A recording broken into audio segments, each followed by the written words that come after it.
Salut à toutes et à tous mes chers investisseurs CLF pour ce point hebdomadaire de marché qui a lieu un peu plus tôt, hein. Moi j'avais prévu de le faire le samedi 19, mais il se trouve que ce week-end je suis en séminaire puisque je vais former des conseillers en gestion de patrimoine sur toutes les problématiques relatives au marché financier et à l'immobilier. Donc, du coup, je fais ce point de marché un petit peu plus tôt, puisque je n'aurai malheureusement pas le temps de le faire ce week-end. Alors, on va passer dans le dur du sujet, hein, dans le vif du sujet, puisque ce point s'intitule Les gérants face aux résistances majeures. Et oui, les marchés ont énormément augmenté, hein, durant quasiment tout le mois d'octobre et une grosse partie du mois de novembre, jusqu'à cette semaine, mais ils se heurtent à présent à des résistances majeures qu'il va être difficile à franchir.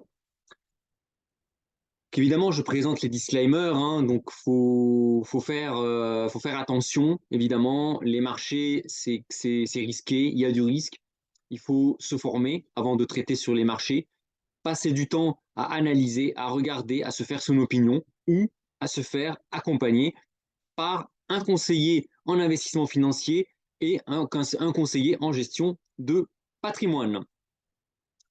Alors, on attaque l'actualité géopolitique, économique, sanitaire. Alors, cette vidéo sera un peu plus courte parce qu'évidemment, j'ai moins de temps pour préparer, mais je vais aller à l'essentiel. Alors, l'actualité, on voit que finalement, on a une actualité plus contrastée, moins euphorique que il y a de cela 10 jours. Alors, on a tout d'abord des signaux contradictoires sur le front russo-ukrainien après la très belle reprise de Kherson par les Ukrainiens. On pensait que ça y est, le conflit allait s'arrêter et alors que on a été surpris, hein, cette semaine, hein, le conflit s'est envenimé. On pensait que la guerre serait terminée et les Russes nous ont surpris en bombardant massivement toute l'Ukraine. Et dans ces bombardements, il y a eu un missile qui est tombé en territoire polonais. Alors ça y est, hein, les catastrophistes commençaient à pronostiquer la troisième guerre mondiale, hein, la der des der. Et finalement, a priori, ça serait là encore je mets des guillemets, ça serait un missile antimissile, un missile de défense ukrainien qui, en voulant intercepter un missile russe qui était destiné à bombarder une ville ukrainienne, s'est échoué en Pologne. Et Vladimir Zelensky, pardon, qui défend avec bravoure, hein, son pays, a commis une erreur de com dans l'affaire polonaise en insistant toujours, au moment où je vous parle, que ce sont les Russes qui ont visé délibérément la Pologne parce qu'en fait, il espère que il y ait une guerre, en fait, que la guerre entre la Russie et l'Ukraine ne dégénère en une guerre entre l'OTAN et la Russie. Donc ça, c'est pas voilà. Alors c'est défend son pays là-dessus, j'ai pas de problème avec ça. Voilà, il y a un envahisseur et un envahi. Par contre, c'est une attitude dangereuse parce qu'elle peut évidemment, à force de provocation, elle peut, sous un malentendu, déclencher une guerre généralisée. Bon, de toute manière, bon, personnellement, je n'y crois pas, parce que je vous ai dit, hein, dans une vidéo, pour qu'il y ait une guerre mondiale, il faut qu'il y ait un équilibre entre les puissances. Or, aujourd'hui, on a une puissance qui écrase toutes les autres, c'est les États-Unis d'Amérique. Donc, je vois mal une guerre mondiale éclater avec un pays qui, qui, à lui seul, finalement, est aussi puissant que tous les autres pays de la planète. Voilà. C'est mon point de vue, hein. Deuxième point, deuxième sujet, un petit peu de picotement, c'est l'inflation qui reflue, mais on reste encore à des niveaux élevés, hein, 7,7% d'inflation il y a 10 jours, ce qui a provoqué l'envolée des marchés. Et je rappelle aussi que il y a eu le CPI, hein, qui est tombé cette semaine. Le PPI, pardon, les prix à la production sont tombés aux États-Unis, qui étaient meilleurs que prévu. Donc des prix à la production qui ont augmenté ce qui continue à augmenter, mais moins fort que prévu. Et bizarrement, les marchés n'ont pas encore augmenté. On a eu une réaction haussière, mais très vite, ça s'est calmé. On a également des prix de l'énergie qui arrêtent de baisser, qui ne s'effondrent pas. Et ça, évidemment, on risque d'avoir une résistance de l'inflation. Et enfin, troisièmement, les signaux de récession commencent à arriver et on va se poser la question, est-ce qu'il s'agit d'un soft landing ou d'un hard landing? Je rappelle, un soft landing, c'est une petite récession, mollo, voilà, un ralentissement économique sans conséquences graves. Un hard landing, c'est une vraie récession, une grosse récession, comme on en a connu dans les années 80, début des années 80, quand Paul Volcker a monté les taux à 20%, comme on en a connu après la crise des subprimes, ou, si on remonte plus longtemps dans l'histoire, la crise de 29. Voilà. Ça, les marchés vont se poser ces questions. Et enfin, troisième point qui peut susciter l'inquiétude, ce sont des signaux alarmants sur le marché immobilier américain. On a des transactions en chute encore plus brutales qu'en 2007. Et oui, je vous rappelle que les Américains s'endettent à taux variable, c'est-à-dire que quand les taux montent aux États-Unis, c'est tous les crédits, tous les taux de crédit des ménages qui s'envolent. Et aujourd'hui, les taux hypothécaires aux États-Unis dépassent les 7%. C'est énorme. Donc voilà, donc on a une actualité qui est peut-être moins favorable qu'elle l'a été il y a 10 jours et qui contribue à faire douter les marchés financiers. Alors je passe, hein, je vais faire un focus, hein, je vais pas passer tous les marchés, je vais faire un focus sur les principaux marchés qui m'ont intéressé, le CAC 40, le Dow Jones, le Nasdaq et l'argent métal. Alors, on commence par le CAC 40. Le CAC 40, c'est extrait de sa résistance baissière de long terme. Donc ça, c'était déjà il y a 10 jours, hein, après le chiffre de l'inflation. Mais on voit qu'on a du mal à franchir cette résistance majeure des 6600, 6700 points.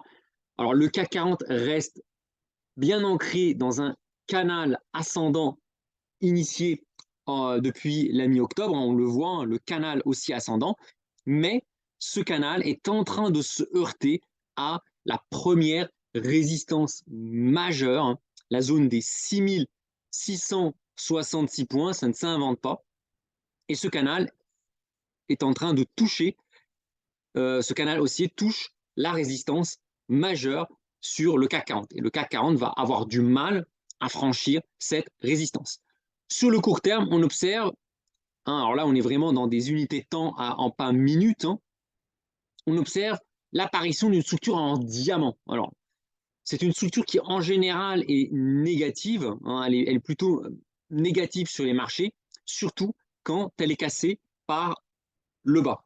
Et là on voit, hein, le diamant. Alors le diamant c'est quoi? C'est qu'on a une montée de la volatilité, donc on a le CAC 40 qui fluctue de plus en plus fortement, qui atteint un premier sommet, une espèce d'épaule, puis une tête. Là, il y a eu l'épisode du PPI qui a entraîné le CAC 40 en direction des 6700 points, 6690 points, qu'on a heurté la borne, vraiment la borne haute de la résistance. Puis, les marchés ont eu peur, ils se sont dit peut-être qu'il y aurait une récession, une grosse baisse. Et là, ensuite, on a eu la volatilité qui s'est écrasée. Donc ça, c'est vraiment ce qu'on appelle une structure en diamant. Et vous voyez, la structure en diamant a été cassée à la baisse. Et ça, en général, c'est plutôt un mauvais signal pour le CAC 40. Donc là, si on veut que le CAC 40 repasse en tendance haussière, il va falloir à la fois refranchir les 6600 points, franchir le triangle du diamant et ensuite franchir les zones des 6650 points, puis 6680 points et la zone symbolique des 6700 points. Donc le CAC 40 va devoir à de grosses résistances au-dessus de lui. Alors, donc voilà un petit peu, hein, pour le CAC 40. Donc là, on rentre dans le dur. C'est vraiment la première grosse résistance qui arrive après la rupture du canal baissier. Sur le Dow Jones, alors sur le Dow Jones, l'indice, il est sorti aussi de son canal baissier, mais moins franchement que sur le CAC 40. Il a pas explosé à la hausse le canal baissier et il est bloqué par la résistance majeure des 34 300 points. Le Dow Jones a du mal à casser cette très très grosse résistance. Alors sur le Nasdaq, c'est un petit peu pareil, hein. Le Nasdaq n'arrive pas à sortir vraiment de son canal baissier. Alors on a une petite pointe ici, mais on en avait déjà une pointe à la fin août. Là, on a une pointe au-dessus de son canal baissier de long terme, mais on voit que le Nasdaq n'arrive pas à topper, à franchir la zone des 12 000 points. Et maintenant, on fait un focus sur l'argent métal. Alors, pourquoi l'argent métal? L'argent métal, hein, je vous l'ai dit, il a 3 marqueurs qui peuvent lui permettre de monter. Le premier marqueur, c'est les taux d'intérêt. L'argent, comme l'or, ne rapporte pas de dividendes, ne rapporte pas d'intérêt. Et donc, plus les taux augmentent et plus l'argent qui ne rapporte pas de coupons, contrairement aux obligations, va être pénalisé. C'est pour ça que c'est intéressant. Deuxième point, l'argent, c'est aussi un marqueur par rapport au dollar américain. Il ne faut pas oublier que l'argent métal, il est libellé en dollars, et donc du coup, plus le dollar se renforce et plus l'argent s'affaiblit et vice-versa. Et enfin, troisième indicateur économique, c'est que l'argent est un métal industriel, c'est peut-être le métal le plus conducteur qui existe et sa vigueur peut donner des signaux sur la santé future de l'industrie, de l'économie manufacturière. Là, cette semaine, l'argent a eu une très belle envolée. On voit que l'argent semble avoir marqué un point bas, hein, en dessous de 18 dollars l'once, hein, vers 17,50 $ l'once. Il a fait une très belle percée haussière. Hein, vous voyez, on a eu un premier pic à un peu vers 20,9, un deuxième pic au-dessus de 21, et là on a eu un troisième beau pic à 22,22 $ l'once, hein, ça ne s'invente pas aussi, 22,22, un peu comme le CAC 40 à 6666, mais malheureusement l'argent a fortement rebaissé parce qu'il se heurte ici à une résistance majeure qui est la zone des 22 $ l'once, qui en cas de franchissement permettrait à l'argent de revenir dans son gros canal, hein, situé entre 23 $ l'once et 30 $ l'once. C'était le gros canal de consolidation durant lequel l'argent a oscillé pendant 1 an et demi après la crise du Covid. Donc voilà un petit peu voilà une conclusion. Donc ça a été un point de marché assez rapide parce que je n'ai pas forcément le temps de tout balayer. Alors après, c'est sûr que les classes d'actifs qui ont pour moi marqué cette semaine, ça a été vraiment l'argent qui a explosé à la hausse avant de refluer. Le CAC 40, le Dow Jones et le Nasdaq. C'est pour ça que je fais un focus là-dessus. Alors, conseil et conclusion. Les marchés semblent arriver sur des résistances majeures. Il faudrait, a priori, de bonnes nouvelles, soit macroéconomiques, c'est-à-dire en gros les marchés n'anticipent plus de récession en 2023, soit des bonnes nouvelles monétaires, avec la chute de l'inflation qui pourrait présager un, un changement de politique monétaire de la Fed et de la BCE, ou géopolitique, avec une fin de la guerre en Ukraine et la fin des sanctions contre la Russie, pour alimenter la tendance haussière. Selon moi, l'analyse chartiste n'est pas forcément favorable au marché, que ce soit l'argent, qui est un métal industriel qui a besoin de croissance pour évoluer, ou les actions. On a vraiment des grosses résistances majeures à franchir.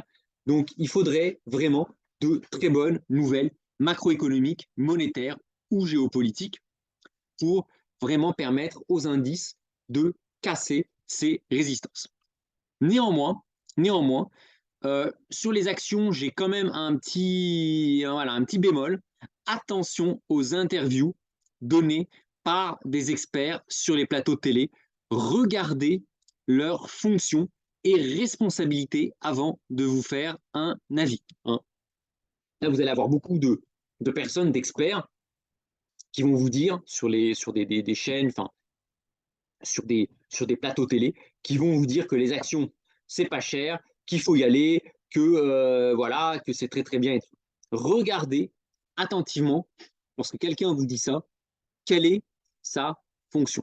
Et vous verrez que dans 95% des cas, les gens qui sont optimistes sur les actions à court terme, moi je suis optimiste sur les actions, mais plutôt à moyen terme, sur le court terme, ce sont des gérants actions, soit qui sont qui travaillent en société de gestion, soit en compagnie d'assurance vie, qui eux vont être assez bullish sur les actions. Pourquoi? Parce qu'ils ont intérêt à ce que la hausse se poursuive.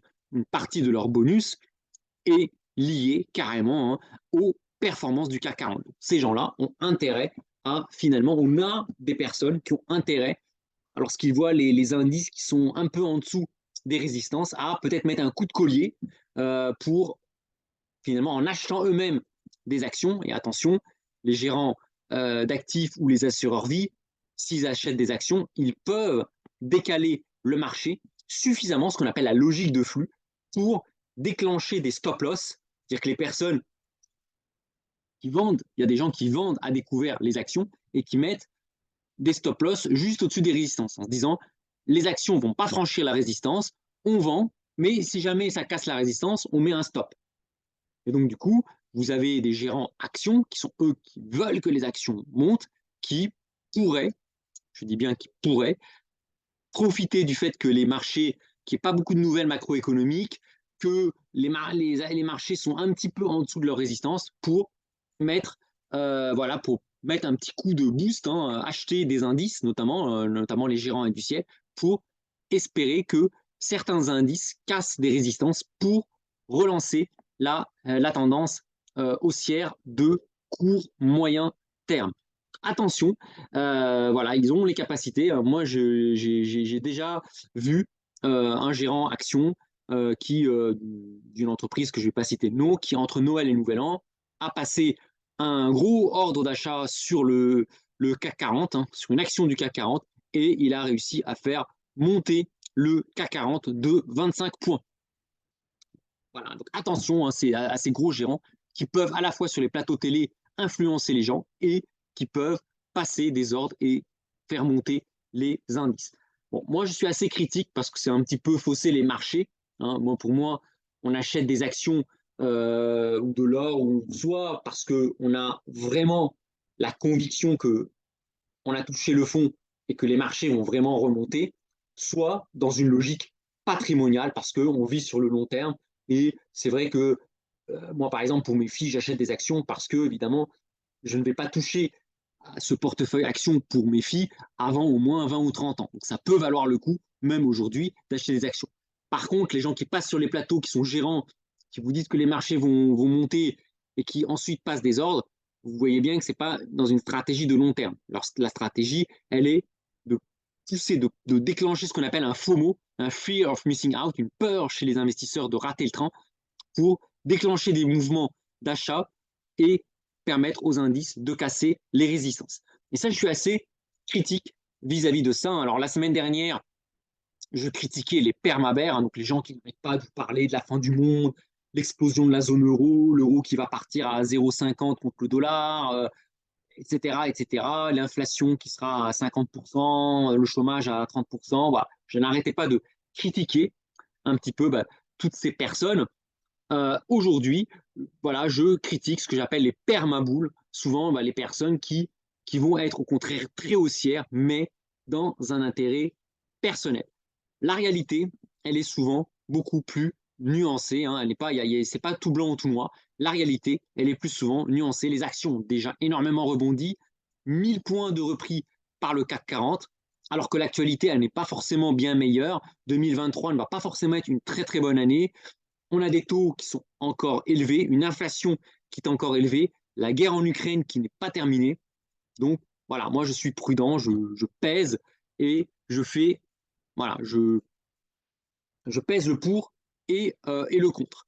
Et je privilégie ce qu'on appelle les allocations d'actifs diversifiés avec un peu d'actions, un peu d'or, un peu d'obligations, que d'être à fond, faire un all-in tapis sur les actions après une hausse de 1000 points. Attention, les gens qui vous conseillent ça, regardez, hein, qui passent à la télé, regardez leurs titres, hein, vous verrez, dans 90% des cas, ils sont eux-mêmes gérants actions et ils ont des bonus indexés sur le niveau du CAC 40. Donc, prudence avant de suivre leurs conseils. Voilà, bah écoutez, en tout cas, voilà pour cette vidéo un peu plus courte que d'habitude. Alors, je ne fais pas un point sur mon portefeuille. Il ne s'est pas passé grand-chose cette semaine sur mon portefeuille. Je suis entre moins 3 et moins 4% depuis le début de l'année. Alors, à un moment, je suis même monté à moins 2,7%. Donc, j'étais plus qu'à 2,7% avant de revenir à mon niveau de début d'année 2022, lorsque le CAC 40 a tenté d'aller à 6700 points et que l'argent métal a tenté de franchir les 22 dollars l'once. Là, j'étais vraiment redescendu à moins 2,6% depuis le début de l'année. Et voilà, écoutez, pour cette voilà, une vidéo assez courte, assez concise. Voilà, je m'excuse pour celles et ceux qui voulaient que je développe peut-être les cryptos, les métaux précieux, les matières premières, peut-être d'autres indices actions. Voilà, je suis obligé de faire court par manque de temps. Et j'ai voulu me focuser sur vraiment ce qui a bougé le plus cette semaine. Écoutez, voilà, en tout cas, moi, je vous souhaite une excellente fin de semaine, un très bon week-end. Prenez bien soin de vous et de vos proches et j'espère vous retrouver dans une semaine pour un nouveau point de marché. Salut tout le monde!